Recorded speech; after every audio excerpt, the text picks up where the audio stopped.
Buenas tardes, compañeros. Buenas tardes, doctor Rodríguez. El tema que me corresponde en el día de hoy es la teoría de las estructuras disipativas de Prigogine y la tendencia al orden en los sistemas abiertos. Voy a definir e identificar las estructuras disipativas a través de la imagen con la que represento el título de la exposición del día de hoy. Nosotros observamos unas figuras hexagonales que semeja una colmena, un panal de abejitas. Estas colmenitas son conocidas, esta imagen es conocida más bien como convección de Bénard. La imagen es conocida como la convección de Bénard. Bénard descubre que al calentar una fina capa de líquido puede originar estructuras extrañamente ordenadas, tal como se plantea en el título del tema del día de hoy, la tendencia al orden en los sistemas abiertos. Cuando el líquido es uniformemente calentado, desde la parte de abajo se establece un flujo constante de calor que se mueve desde el fondo hasta la parte superior. El líquido en sí mismo permanece en reposo y el calor transmitido por conducción no se transmite por conducción. No obstante, si la diferencia de temperatura entre la parte superior y el fondo alcanza un determinado valor crítico, el flujo de calor es entonces reemplazado por una convección térmica, en la que el calor es transmitido por ese movimiento coherente de grandes cantidades de moléculas.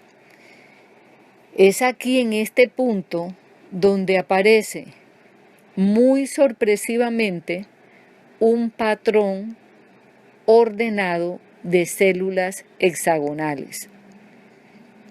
Entonces, ese líquido caliente asciende por el centro de las células y el líquido más frío baja por las paredes de la célula. El análisis detallado de las células de Bénard lo hace Prigogine y demuestra que a medida que el sistema se aleja del equilibrio, es decir, de un estado de temperatura uniforme, a través del líquido alcanza un punto crítico de inestabilidad. Es lo que también se conoce como la inestabilidad de Bénard, en donde aparece ese patrón hexagonal ordenado. Esto es un ejemplo espectacular de autoorganización.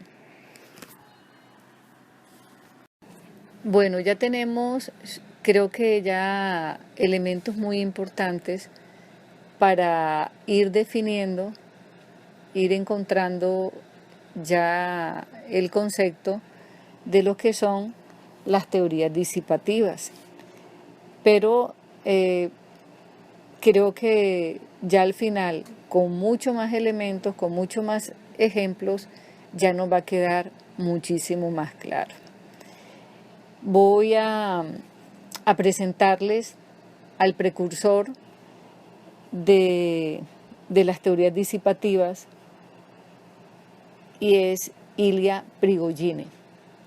Nacido el 25 de enero de 1917, en el año de la Revolución Rusa, en Moscú, y murió el 28 de mayo de 2003. En algunos artículos encontré que el 29, pero la mayoría decía el 28, entonces después ganó la mayoría.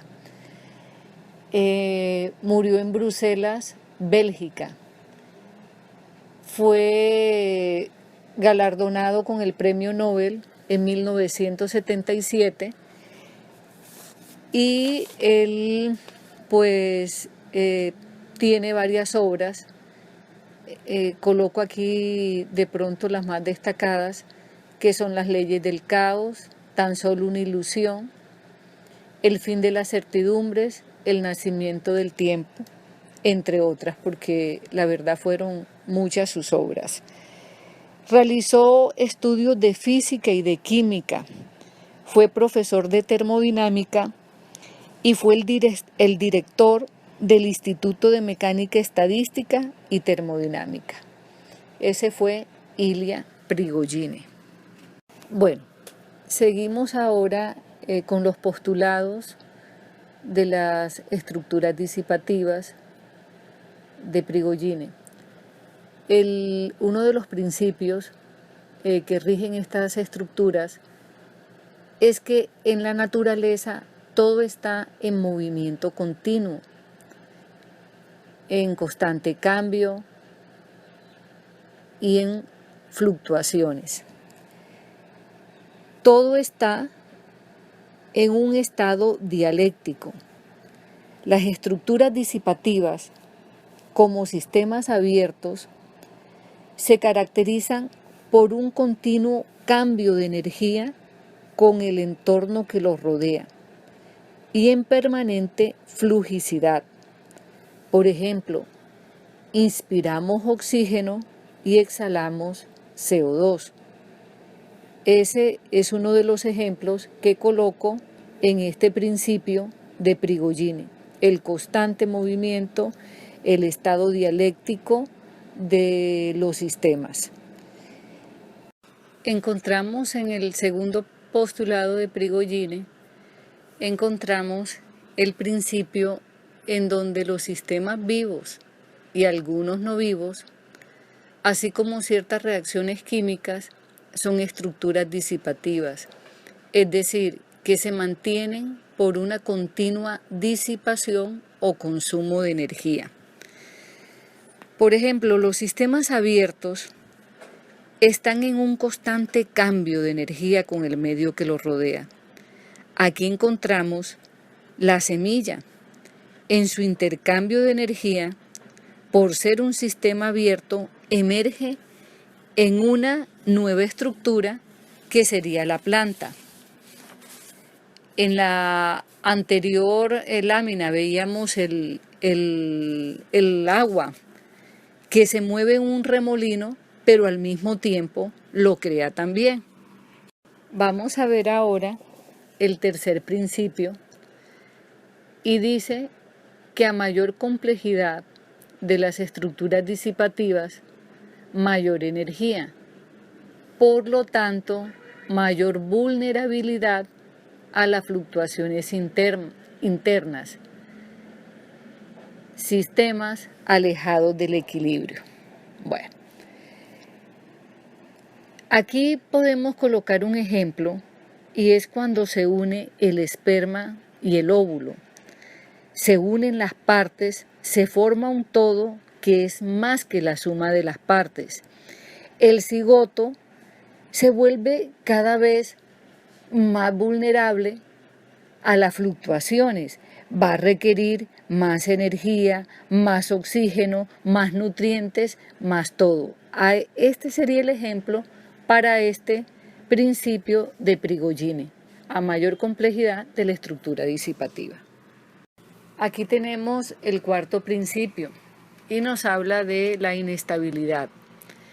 Nos dice que a mayor coherencia aumenta la inestabilidad, la cual es clave para la transformación del sistema. ¿Qué ejemplo podríamos colocar allí?